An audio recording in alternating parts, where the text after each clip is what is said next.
On behalf of the College of Forest Resources, I wish to welcome all of you to the 9th Denman Forestry Issues Series entitled Impacts of Invasive Species in the Pacific Northwest. We look forward to a very exciting and informative program today. The purpose of the Denman Forestry Issues Series is to provide information and discussion on timely forestry and natural resource issues. As with all the activities associated with an academic setting, our ultimate goal is to inform and educate our students, faculty, and staff, as well as resource professionals, landowners, and the general public. These programs are made possible through the generous support provided by the Denman Endowment for Student Excellence in Forest Resources, and they support the college's vision of being a world-class and internationally recognized source of knowledge relevant to environmental and natural resource issues. The mission of the College of Forest Resources is to study and investigate the sustainability and functionality of complex natural resource and environmental systems in both natural and managed environments using an interdisciplinary approach across multiple spatial and temporal scales that include our urban, suburban, and wildland landscapes. In our college, we focus on programs in sustainable forestry, sustainable urban environments, and sustainable forest enterprises. Sustainability serves as the cornerstone of our programs and includes all resources such as timber, plants, water, wildlife, or insects, considers the needs of future generations as well as those of the present, and strives for a dynamic equilibrium that balances ecological functions and conditions with social and economic factors. Recently, USDA Forest Service Chief Dale Bosworth identified 4 challenges or threats to the health of our national forest. And these include fire and fuels and the most appropriate way to manage them, the growing occurrence of invasive plants, animals, and diseases, the loss of open space to development, and the growing occurrence of unmanaged outdoor recreational activities. Today, we wish to focus on the second of these threats related to the impact of invasive species. It is estimated that economic damages and cost of control related to invasive species amount to about $138 billion per year throughout the country. Although this is a huge sum, this is not a new issue. Since European settlement, over 50,000 species of plants alone have been introduced into America. Some examples of well-known invasive species, some of which we'll hear about today, include, among the plants, cheatgrass and knapweeds, kudzu, Scotch broom, invasive spartina, yellow star thistle, and giant reed. Some well-known examples among animals include the European starling, Asian longhorn beetle, European gypsy moth, zebra mussel, and emerald ash borer. And some well-known examples among microbes include sudden oak death, West Nile virus, Dutch elm disease, and chestnut blight. While these alien plants may cause great damage, many greatly improve our landscapes and provide the majority of our crops. It is estimated that 5,000 of the 50,000 introduced plants have gone wild to compete with the 17,000 native species. How we manage this issue to assess the proper trade-off between excessive regulation and unbridled movement of plants and animals is crucial to the future success of invasive species control. To set the stage for our speakers today, we need to define the term invasive species. An invasive species is a species that is non-native or alien to the ecosystem under consideration and whose introduction causes or is likely to cause economic or environmental harm to human health. An alternate definition is that an invasive species is a non-native species that can or has spread into natural or managed ecosystems, develops self-sustaining populations, and becomes dominant or disruptive to those systems. This graph illustrates the relative magnitude of invasive species as a partial or whole cause of threatened or endangered species listings in the U.S. The occurrence of invasive species is the second leading cause, exceeded only by habitat destruction. The protection and restoration of our natural and managed ecosystems is essential to a sustainable environment. And managing the introduction of additional harmful invasive species and controlling those harmful species already present is a critical element to regaining the desired balance we all seek. With us today to address these issues are speakers from government agencies and higher education. Our topic, once again, is impacts of invasive species in the Pacific Northwest. I now will turn the program back to our moderator, Associate Dean Steve West. Thank you, Bruce. And let's get started with the first session. Our first speaker in session one, Sarah Reichert. Sarah is an assistant professor of conservation biology in the Center for Urban Horticulture here in the College of Forest Resources. She received her PhD from the university and conducts research in the biology of invasive plants. Sarah's title this afternoon, Invasive Plants in the Northwest. Sarah?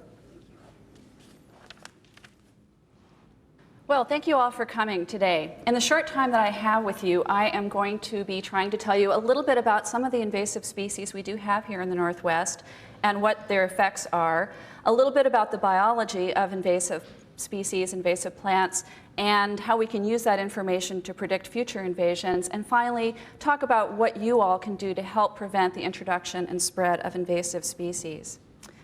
All organisms need resources to survive, and when those resources are in short supply, competition for those resources occurs. Resources that plants need to survive include such things as light for photosynthesis and water and nutrients. Invasive plants are really good competitors, and we find that they are extremely good at capturing those limited resources. The example I'm showing you here is English ivy, which is one of the most invasive species that we have in forests in the Pacific Northwest. We know that when it grows on the forest floor, that it reduces the regeneration and decreases biodiversity of native species, which then affects the ability of that forest to regenerate in a normal fashion. It also can grow up over shrubs and trees and cover the leaves, preventing light from entering and preventing photosynthesis from happening, which is essential. This slide here, I'm showing you the famous kudzu that's found in the southeast United States, and Dean Baer alluded to that. It's a very well-known, very aggressive vine, and what you see here in these green blobs is actually an eastern deciduous hardwood forest that's been covered with these vines, and the vines are intercepting the light that the trees need for photosynthesis. Now, we think of this as a southeastern invader, but in fact, we've had 4 populations of it here in the Pacific Northwest. 3 of them are in Oregon and 1 here in Clark County, and that's actually what this slide shows you here. This is kudzu, and the plant growing above it is western red cedar, which is one of our most important trees here in the Pacific Northwest. So we can't feel too comfortable that this horrible invasive competitor is just from another region. We actually have it here as well.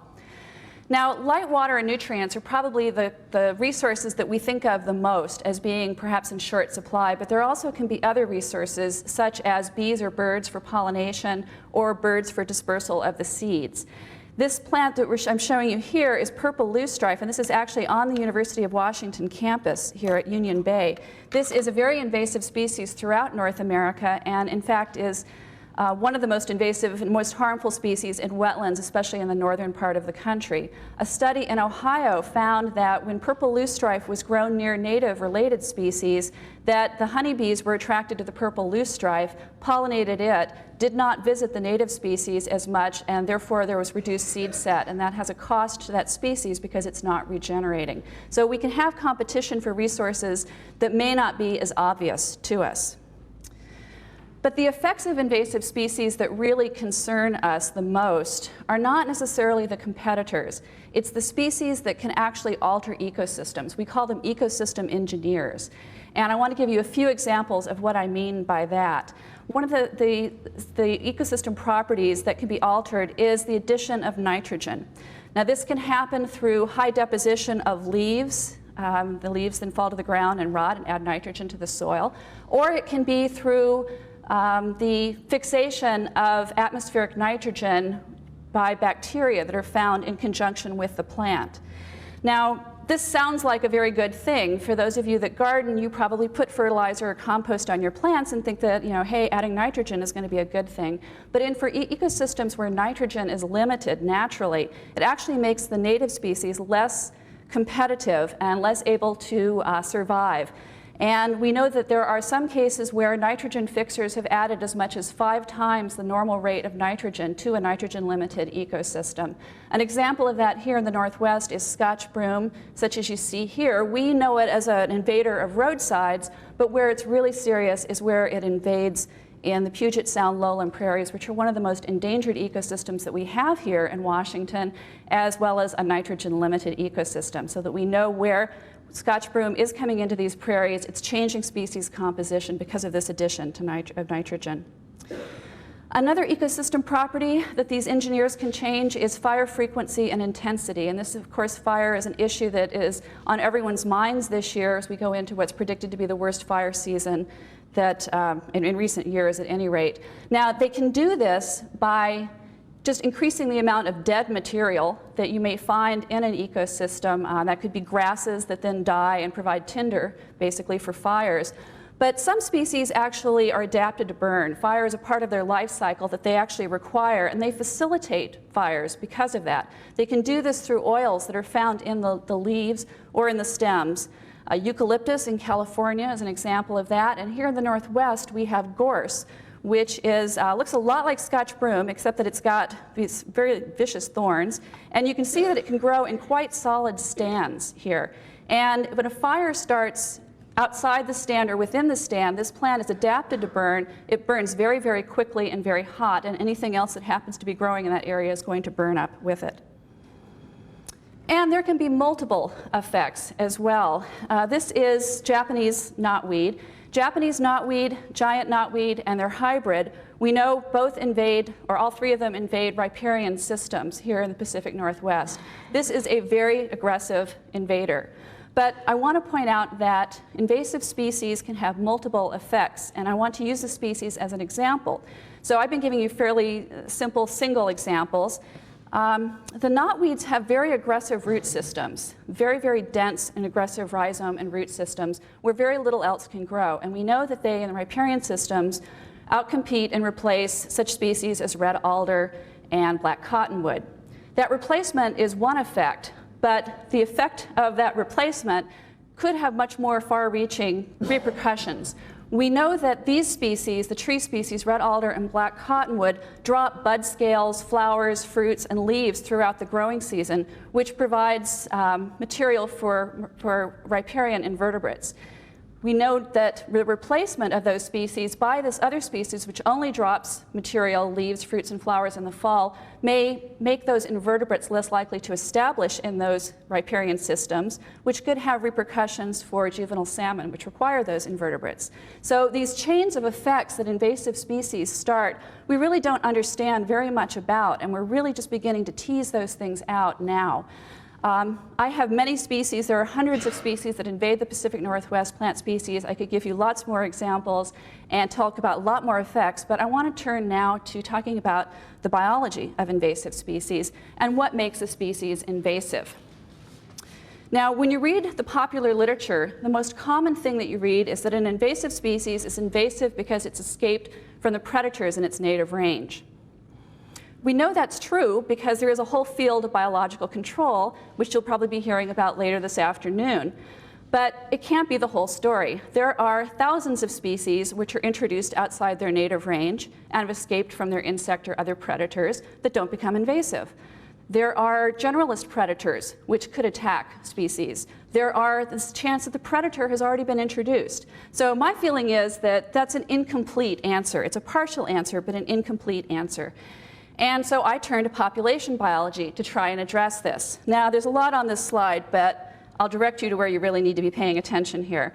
If we want to know the size of a population in the future, and this can be a population of plants, insects, people, any kind of organism, if we want to know the size of the population at some time in the future, then we need to know the original size of the population and then factor in whatever births occurred in the population, but subtract out the deaths that occurred within the population, then add in whichever individuals in that species emigrate in, but subtract out those that emigrate out. It's really a pretty simple formula when you look at it, and it describes all populations. Now, we know that if we have more births and immigration than death and emigration in the population, we're going to have an increase in population size. So this is what I've been spending a lot of time thinking about. In particular, I've really been focusing in on which traits of a species increase the number of births, the reproductive output, and which traits would be likely to decrease death or increase the stress tolerance of a species.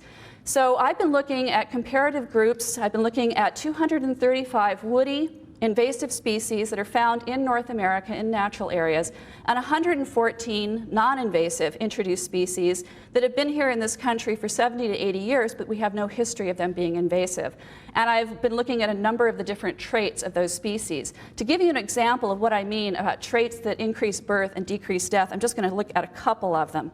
First of all, vegetative reproduction. This is any kind of asexual reproduction that a plant can do. One of the most common ones is simply for a parent plant to produce some sort of runner or stolon that then produces little smaller plants. And those of you that have grown strawberries, you're familiar with this kind of growth of plants. Now, vegetative reproduction is both a reproductive trait as well as a stress-tolerating trait. It's a reproductive trait because species that are capable of doing this produce more individuals at a very low cost to them. It takes much less energy to reproduce this way than through producing flowers and fruits.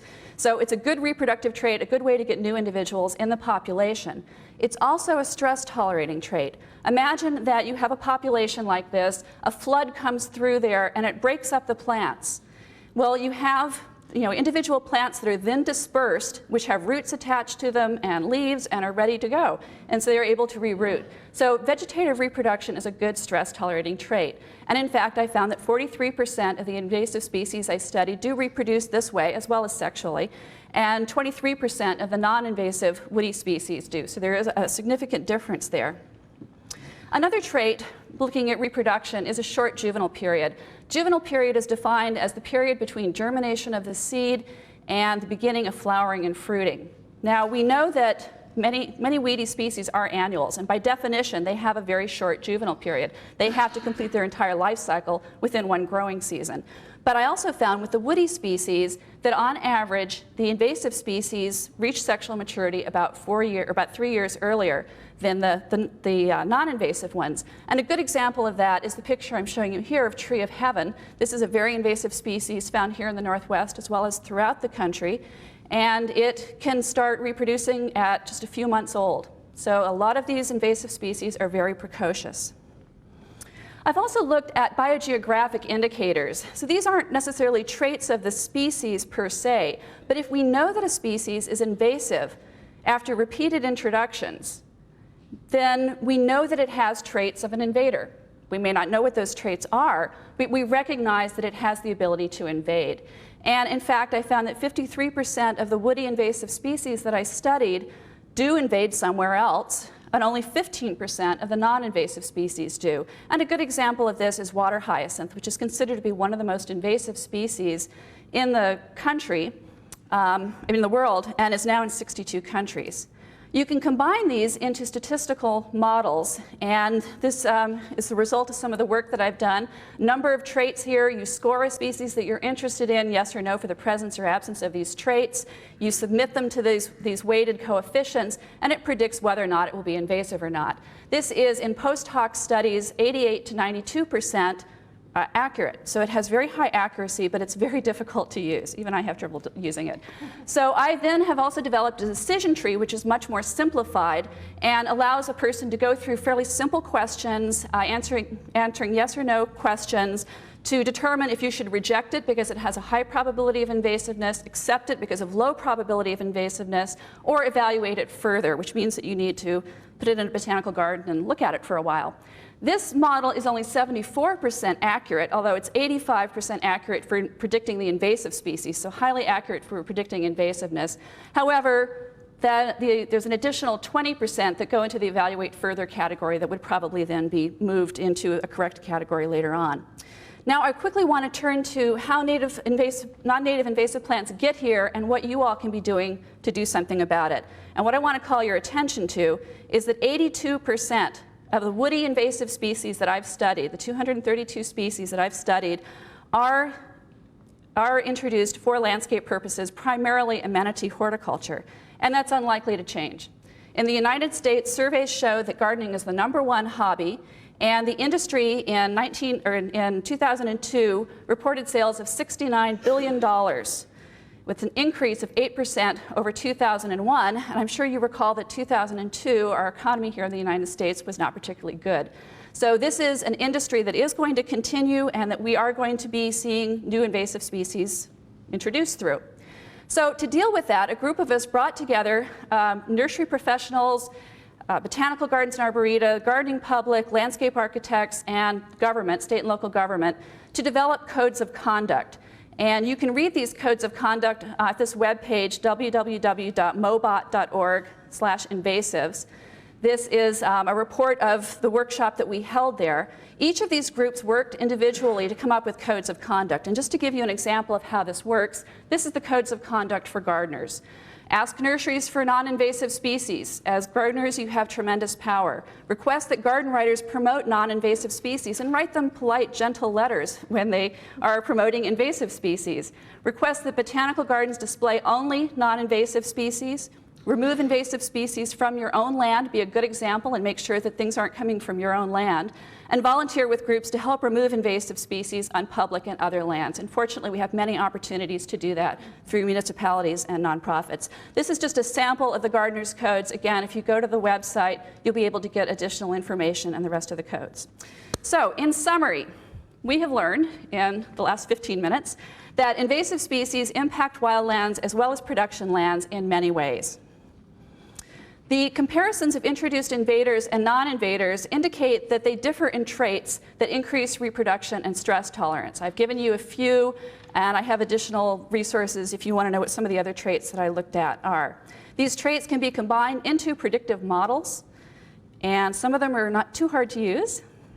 And most invasive species are introduced for horticulture. Those involved in horticulture can adopt codes of conduct, and we believe that they will help to reduce the introduction of new invasive species. A number of groups have endorsed these codes of conduct, and a number of groups, including the University of Washington, are working now to implement these codes of conduct. So, thank you.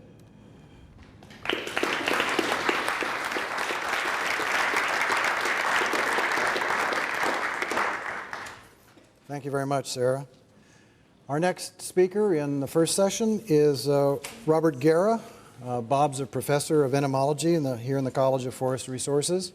Received his PhD from Oregon State University, and his research interests center on host selection behavior of bark beetles, aquatic entomology, and tropical forest insects.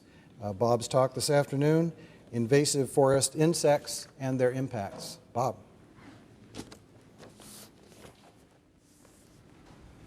Well, I will talk about invasive forest insects and, in a very general way, their impacts. This critter we see in the middle of this slide is the balsam woolly adelgid, and I'll talk a little bit more about that as I go. Well, let me put on my academic garb for a moment and discuss what we mean when we discuss invasive insect species. Let's review a couple of well-known ecological principles. One would be this principle of competitive exclusion, and the other one would be this very major problem of having an unoccupied niche. First, the idea of competitive exclusion. It's pretty straightforward, really. And it says that two or more insect species that do the same thing cannot coexist. That is, they cannot occupy the same niche. Then the idea of the unoccupied niche. Now that you know what a niche means, let's say an insect species is introduced to a new area. Well, and to our dismay, let's also say it's been pre-adapted to this new habitat. Let's also say it does well on this new food source. And overall, we can say it can rapidly adjust to this new life. Moreover, in this new part of the world, there are no native insect parasites or predators. So the newcomer is left to its because newcomer left its natural enemies back from whence it came. So, for this reason and many other reasons, populations of a new pest can explode. Let's talk about a couple of also well-known examples. One is the one I showed you in my first slide. That would be the balsam woolly adelgid.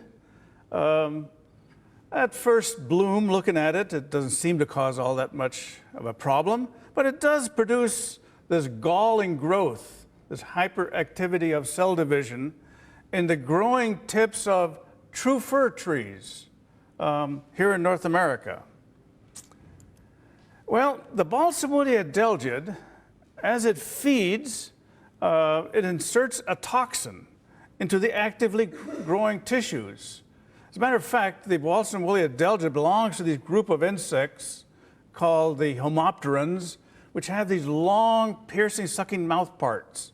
And they thread these mouth parts into the living tissues of a tree. And as they feed, as they suck up the sap, they have a canal also in these mouth parts that injects a toxin back down into the tissue of the tree. And this would cause this hyperactive growth, eventually producing galls. As you can see, here in a section of a meristematic tissue, or the bud of a fir tree, these balsam woolly adelgids have been feeding here, and you can see this hyperactive growth. Looking at it from the outside, you can see these galls starting to develop. And in fact, after this goes on for many years in fir trees, they start to die. Well, how did this happen? Back at the turn of the century, in a small coastal town in Maine, we did have a quarantine inspector working there at the time. And the quarantine inspector was looking at some fir trees introduced from Europe. And he didn't notice there's little white fluffs on these fir trees. He had a pretty good training in entomology. So he said, by gosh, these are only female adelgids. They certainly need a male, and there aren't any, so let them pass. So that's how the balsam woolly adelgid came into Maine in 1905. As I said, it is indeed a well-known pest.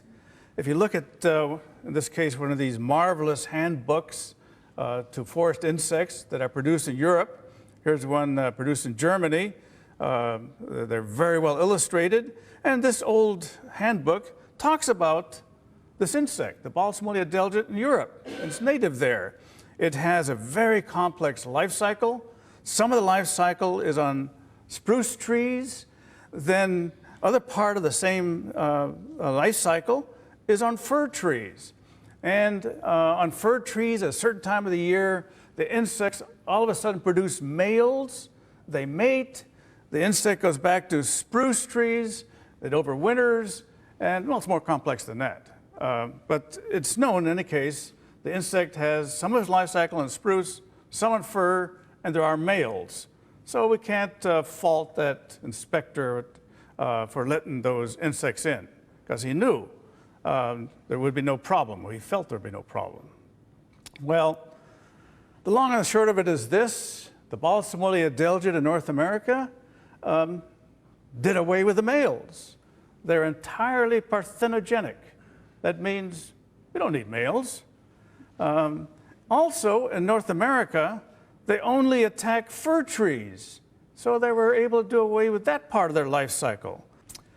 So the balsam woolly adelgid exploded across northeastern North America, killed fir trees all the way across northern tier of states, into the maritime provinces of Canada. That's where it got its name. It was killing balsam fir wholesale there. then was a major problem, killing fir trees across these large landscapes. Well, it even came to the West. We don't know exactly how that happened, but it came here in the 1950s. The Forest Service in particular was really worried about this problem. They put out all sorts of little pamphlets and research papers. So it's here. It's been wiping out subalpine fir since the 1950s in a wholesale fashion across the Pacific Northwest. So let's look a little bit about the balsam woolly adelgid disaster. It goes like this. These little fluffs you see, these are a few balsam woolly adelgids landing on a fir tree. Within a few years, we have millions upon millions of these females all injecting their toxin into the living part, the meristematic tissues of a fir tree. Millions upon millions a couple of years later, what fir tree can take that? So the trees died. This is a recent slide I took from near the town of Concrete, further north. Here stands a subalpine fir. You can see that here too, just dying from attacks of the balsam woolly adelgid. How would we manage this pest? Well, in contrast to the balsam woolly adelgid, what happens when an invasive forest insect is introduced that has an enormous natural range, as big a natural range as you can possibly imagine? Think of the huge, vast gene pool such an insect would have. What a huge set of foods it can feed upon. What an adaptive and variable set of behaviors it would have if it has indeed an enormous range. We did introduce such an insect, you know, how stupid we were. You all have heard of it. Most of you know it. That's the gypsy moth. So let's talk a little bit about the gypsy moth. Lamantra dispar, L stands for Linnaeus. So you see it's been identified and studied a long time ago.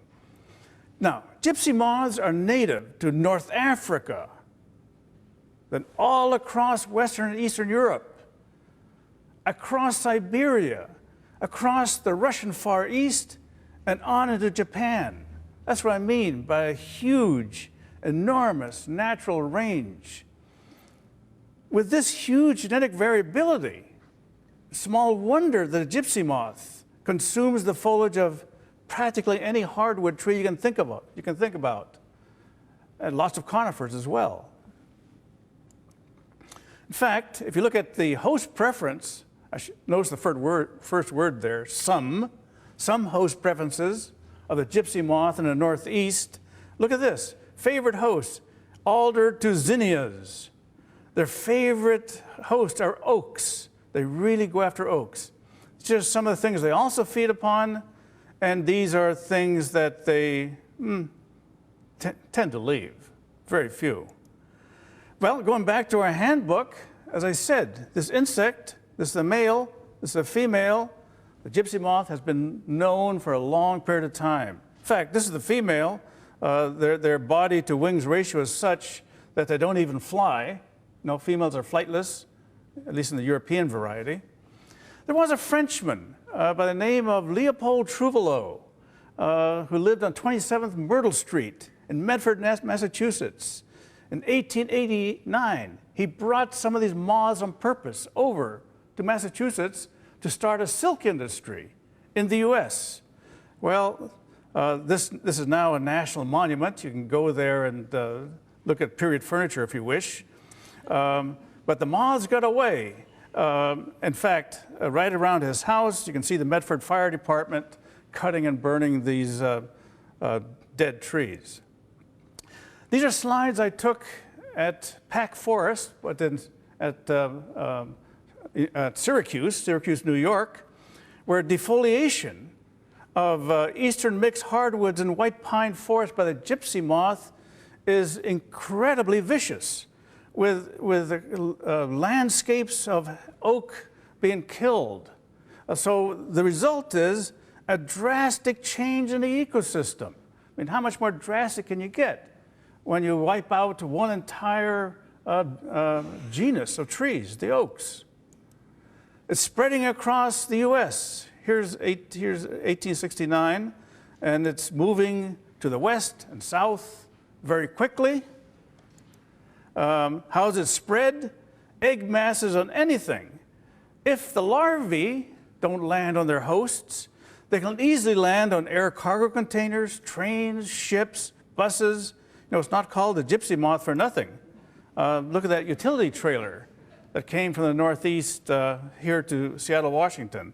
But it doesn't stop there. Now, that's an invasive species, right? They, of course, move across continents, of course, into North America, thanks to the military as well. Here are military personnel actually checking for gypsy moth eggs. The spread is continuously monitored, thank goodness, in North America by having synthetic pheromone traps, so we know it's moving. It's a huge expanse to manage it. But the big current problem with the gypsy moth, the establishment of the Asian variety. Remember that big, tremendous range this insect has? These are egg masses on one of the container ships coming from the Russian Far East to the US. Well, they're different. The Asian gypsy moth is different than the European variety. These are lots of differences I have here. I'll just mention two. One thing, the females are flightless in the European gypsy moth. But in this Asian gypsy moth that we're starting to bring over here, is a strong flyer. She flies. She's attracted to lights. Imagine these big container ships working at night with floodlights and these gravid females laying their eggs all over them. That's the Asian variety. The larvae of the European variety, as I said, feeds on oaks and some other hardwoods, like many other hardwoods. But the main hosts of the Asian gypsy moths are conifers, the larch tree. And after all, it may like Douglas fir. Well, will it ever end? Are we now more vigilant? No, we aren't. We just recently introduced the Asian longhorn beetle, which arrived in wooden pallets and dunnage from China. These are the larvae, there's the adult, and these are killing maple trees all over the Chicago area and New York regions today as we speak. And we did that, but not being vigilant.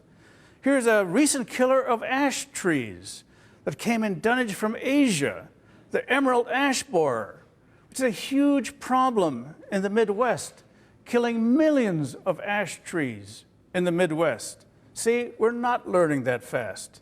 So the invasion of exotic forest insects goes on and on, on and on. We hadn't stopped yet. So, solutions, first of all, know well the potential enemy. Usually there's a track record. Not only study what's happening in your part of the world, in our part of the world, in terms of forest insects, know what's happening elsewhere. Refine inspection services at ports of entry.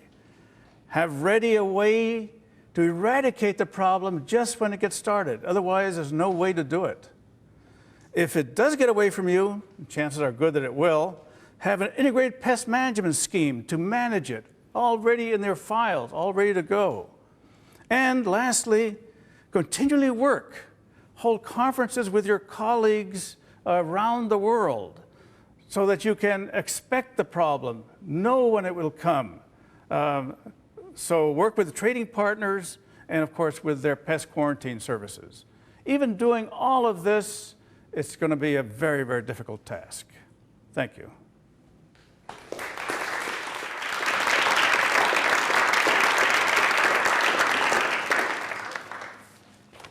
Thank you very much, Bob.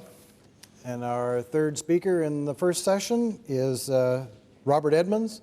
Bob's Associate Dean for Research here in the College of Forest Resources and a professor of forest pathology and soil microbiology. He received his PhD also from the university, conducts research on forest pathogens and soil organisms. Bob's topic this afternoon, addressing invasive tree diseases, what can we do? Bob? Invasive tree diseases, such as the chestnut blight and Dutch elm disease and white pine blister rust, have had considerable impact on ecosystems in North America. And millions and millions of trees have died as a result of the presence of those three. My colleague, Jerry Franklin, who's a well-known professor of forest ecology here in the college at the University of Washington, recently had this quote attributed to him, that invasive species represent the greatest threat to the native forest of the world, period. And I'd have to agree with this, particularly with respect to diseases. Why are these introduced diseases so devastating? Largely because there's little natural resistance in the host population. Mostly hosts and pathogens have evolved together, and in natural systems that diseases generally don't get out of control. So introduced diseases are a problem because of lack of resistance. Introduced plants, insects, and diseases are closely linked together, and in many cases these diseases actually come in on plants and exotic insects. Well, many of you may not be aware of all the causes of plant diseases, and there are a number of them listed here. Fungi and fungus-like organisms, which are also called oomycetes. The classic example of this is the organism Phytophthora infestans, which caused the Irish potato famine, and a reason why so many people of Irish descent live in North America, particularly in Boston. But there are a variety of other things that cause diseases as well, and these are viruses and viroids, phytoplasmas, bacteria, nematodes, parasitic plants, particularly the mistletoes, and even small animals, protozoans. You notice that insects are not on the list because they don't cause disease, they cause damage. So it's sort of interesting. They should be on the list, but they're not. So in terms of what causes most of the problems with respect to forests and woody plants, these are the fungi and fungus-like organisms that cause that particular problem. Not to say that the others don't cause problems, but those are the ones that I'm going to concentrate on here. So introduced pathogens, when they arrive, can only cause disease when they have a suitable host and the environment is suitable as well, as illustrated here in the disease triangle. So many pathogens could have actually been introduced, but they didn't have suitable hosts or the right environment. These days, with things like climate change occurring, we're not sure exactly how those relationships are going to work out, but we would anticipate that the pathogen-host relationship is going to change as a result of climate change. Now, there are at least 24 diseases influencing forests in North America that have been introduced since the late 1800s. Doesn't seem very many compared to the number of plants that have actually been introduced. Most have come from Europe and Asia, but we're great concern about the southern hemisphere. What would happen if we had an introduced disease come from the southern hemisphere? And we have great suspicion about what they might do to North American ecosystems. Now, here's a partial list of those 24 that I mentioned. You notice they started about 1890 with beech bark disease, and then famous chestnut blight in 1904. White pine blister rust was actually introduced twice, in 1909 in the east and in the Pacific Northwest here in 1921. Larch canker in 1927, and Dutch elm disease in 1930. Port Orford cedar decline in 1952, butternut canker in 1967. And then dogwood anthracnose in the 1970s, and then the last two, Pacific madrone canker in the 1980s, and the now famous southern oak death in 1995. There's a question mark after those last two because we're not sure what the sources of them are. They appear to behave like introduced diseases, but there's also a possibility that something has happened in relation to climate change. So I'll talk more about that as we go along. And then the question mark there is related to the fact that we seem to get one of these sort of regularly every 10 years or so. And so we anticipate, of course, that we're going to get more of them. So we had this long progression of these things that seem to march into the country. How many of those things are problems in the Pacific Northwest? Quite a lot of them. White pine blister rust, Dutch elm disease, Port Orford cedar root disease, which is caused by a Phytophthora organism. And there are other Phytophthora diseases as well. dogwood anthracnose, the madrone canker that I mentioned, and sudden oak death, which is caused also by Phytophthora called Phytophthora ramorum. So the question is, what's lurking out there? What's next? How do these exotic pathogens influence urban and forest ecosystems? Well, of course, they cause a lot of mortality. Millions of tree deaths have occurred as a result of the presence of these organisms. They reduce species biodiversity and genetic diversity of individual species. They reduce forest productivity and timber yields as a result of the tree death. They reduce forest and city aesthetics. Nobody likes dead trees, of course. And there's a high cost to society for treatment.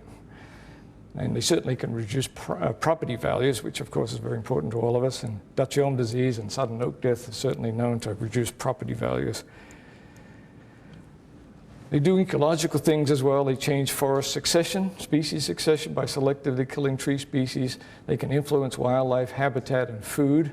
And the white pine blister rust has had quite an effect with respect to grizzly bears and birds. And of course, they can also influence the forest structure out there. They create gaps by killing trees and create snags and logs, which isn't necessarily a bad thing. They change nutrient cycling, and of course, they make ecosystems more fire prone as a result of the dead trees. Well, these things have to get from one place to the other, of course, to be introduced. And these fungi have natural dispersal mechanisms for getting around, and most of these are related to airborne spores. We know that airborne spores can actually go considerable distances because Charles Lindbergh, when he used to fly around in his airplane, actually did some air sampling of sticking a petri dish on the end of his hand out the window and actually sampling spores. But these are never in number enough to really cause a problem with respect to intercontinental transport of spores. So that's why most of these diseases are basically confined to one continent. And they didn't naturally move from one continent to another one. Spores can also get around by waterborne means, by rain splash in soil, water, and in streams. The fungus mycelium grows in soils and roots and can spread from root to root by mycelium, which is a common way that it gets around in the soil system. Some of them are even spread by insects, and particularly bark beetles are important that way. So natural dispersal mechanisms are ways that these fungi can get around. But the biggest cause of long-distance movement is us. Humans move things from continent to continent. And it's mostly through movement of living plants that this happens. And the classic example of this is the white pine blister rust, which came on living plants to North America. People didn't know what they were doing, of course, when they did this. And also, the sudden oak death can move around on living plants as well. But it doesn't have to be living. It could be dead plant materials, so things like logs, particularly unbarked logs, is a way that the Dutch elm disease fungus entered the country with insects. They're actually in the logs.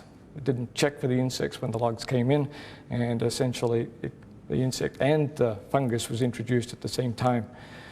Variety of different things, wooden pallets and wood chips and floral arrangements are moved around the world these days, which could potentially have these pathogens, the next pathogen that's out there on the horizon.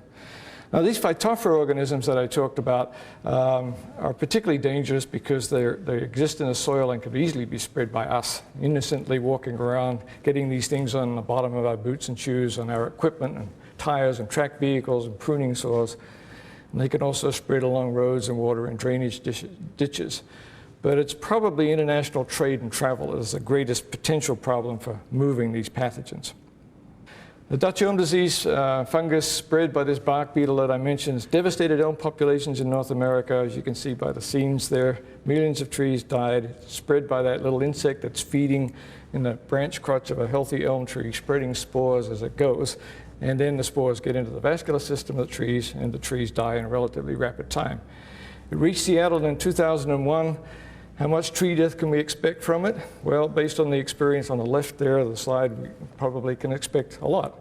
So Dutch elm disease certainly has great potential for being a problem here in the Seattle area. And it spread relatively rapidly from Ohio here, where it was introduced in 1930, spread throughout the range of the native elm populations, and finally actually reached Washington in 1977, but it didn't get to Seattle until 2001, probably because of the disjunct elm populations between Vancouver, where it actually occurred in 77, and the ones that are in Seattle. But it finally has reached basically the whole of the country in a relatively short period of time.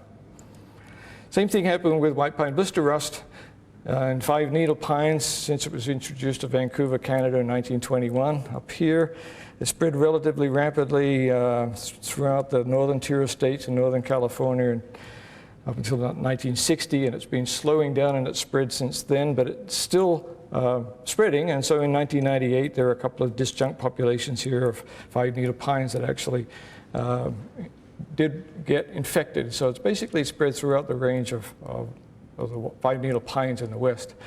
It's a complicated fungus. It spreads by airborne spores and has this alternate host, ribes or currants and gooseberries. And it's interesting, we spent 50 years trying to remove all the ribes plants from North America, and for some reason or other it failed.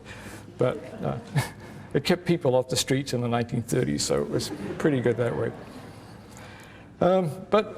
The death of whitebark pine, which is a five-needle pine by white pine blister rust, has influenced bird and animal life rather dramatically. Seeds were a large component of the food supply. Suddenly it's disappeared. And the question is, how do these animals adapt to suddenly having a fairly large component of their food supply taken away from them? So it can have quite an impact at the ecosystem level. White pine blister rust is now causing a large amount of mortality in Crater Lake National Park on whitebark pine. And this is just a picture taken last year, a lot of mortality here on the rim. How should the Park Service handle this kind of thing? Usually there's a hands-off attitude with respect to managing the vegetation in national parks. But should we put in non-natural resistant trees that are genetically modified? And basically that's the only way we're going to have whitebark pine in these systems. And it's an interesting quandary that the Park Service has in terms of managing introduced diseases. But the biggest concern that we have are these Phytophthora diseases. They loom on the landscape. They are really big problems in urban and forest landscapes. Phytophthora root disease kills rhododendrons in landscapes. If people grow landscape rhododendrons, they certainly know about the problems with Phytophthora. But out in the forest, Phytophthora lateralis, which was introduced in 1952 here in Seattle, is now spreading rather dramatically throughout the natural range of Port Orford cedar. And of course, Phytophthora amorum, which is the cause of sudden oak death, has caused a lot of mortality to tan oaks and red oaks in California. So Phytophthora really is the thing we've got to worry about in the future. They're very, very difficult things to manage. Phytophthora lateralis in coastal Oregon mostly occurs in the national forests, and it basically is spread by people moving through the forest, either by walking or with vehicles. And the approach the Forest Service has taken to actually try to manage this is to restrict public entrance and using quarantine and using public education to try to get people so they don't go into these areas, particularly during the wet time of year where they can easily be spread. And even on scientific field trips here, scientists are doing their little piece here by doing foot washing. It's just not a religious ceremony by any means. It's just using Clorox where before you get in the bus here, you do this and you go to the next site so you actually don't transport it. Even in the summer, there's a problem that way.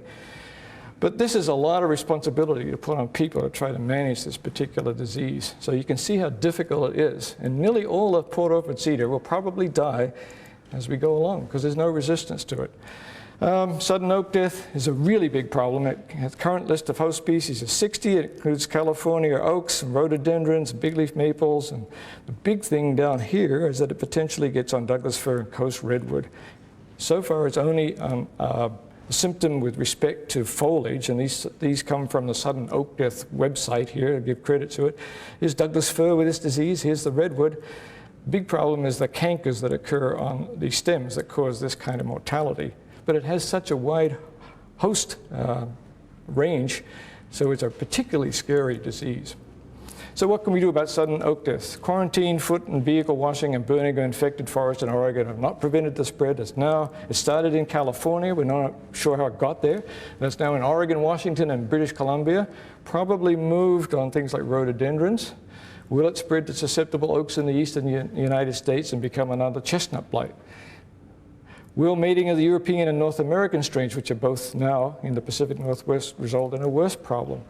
And of course, the big question is, will Douglas fir and redwood become more susceptible? And the picture looks a tingy bit gloomy with respect to sudden oak death.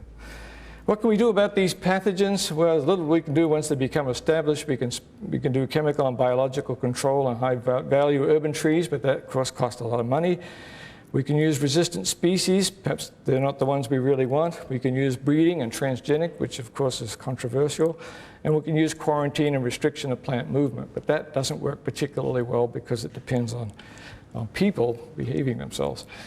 So what can we do about new introductions? Well, the USDA APHIS, the Animal and Plant Health Inspection Service, resources are small. Inspections are geared towards agricultural pathogens, largely because that's our food crop, and worries about bioterrorism, and not on forest pathogens. And the states don't have a lot of resources either to do this. So a lot of the problem is the trade-off between economics, business, and trade, and the risk of new introductions. We simply can't seem to stop ourselves from moving this stuff around the world. And we also have to ask the question, when does an introduced disease become part of the ecosystem? When does white pine blister rust actually, we sort of give up on it and say, well, I guess we got what we got. Interesting to contemplate. So in conclusion, a small number of introduced diseases have devastated North American forest and urban areas. Once introduced diseases have become established, they're hard to stop. The best chance is using some genetic techniques like breeding or inserting genes for resistance. New pathogens can be expected to be introduced, but it's very hard to predict which ones are going to be devastating. And phytophthora diseases have the greatest potential for future harm. We all have some responsibility for stopping these introduced diseases, but there's really inadequate inspection ability. And the trade-off here is between economics and introducing pathogens. And finally, the movement of living plants continues to be a problem. It's an absolute no-no in the plant disease business, but in many cases, it's the livelihood of people. So we have quite a quandary. Thank you.